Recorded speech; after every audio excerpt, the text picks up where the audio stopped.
దళవాయి కొల్చు చిలువతాల్పు. పరమేశ్వరుడు ఉన్నాడు.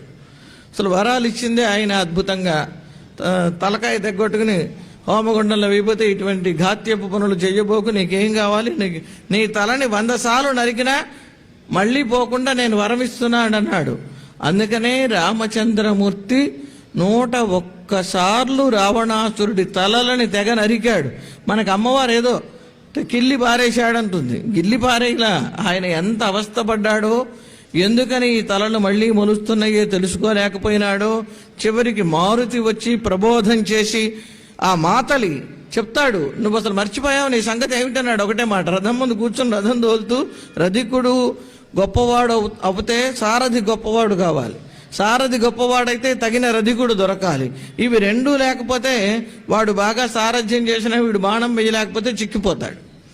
అటువంటి రధికుడికి మరి మాతలి పాపం ఆయనేమో రథం మీద వచ్చాడు, శత్రువు, ఈయన నడుచుకుంటూ ఉన్నాడు.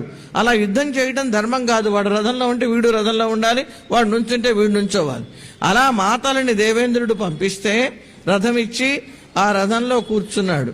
అప్పుడు మాతలి ప్రబోధం చేశాడు పరమాత్మకి. మానవ రూపంతో ఉన్నప్పుడు అప్పుడప్పుడు పరమాత్మ కూడా బ్రహ్మ ప్రమాదాలకి లోనైనట్లు కనిపిస్తాడు.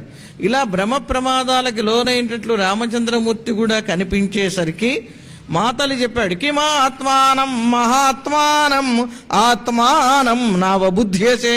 ఏం రామచంద్ర, నీ సంగతి ఏమిటి, ఎక్కడి నుంచి వచ్చావు, ఇక్కడ మనిషి అనుకుంటున్నావు, అక్కడి నుంచి వచ్చావు, ఒక్కసారి గుర్తు చేసుకోమన్నాడు. అందుకని ఇక్కడ శరీరం ఉంది, హృదయం ఎక్కడో ఉంది. ఆ హృదయాన్ని తీసుకొచ్చి ఈ శరీరంలో నిక్షిప్తం చేసిన వాడు అగస్త్యుడు. అందుకని ఆదిత్య హృదయము.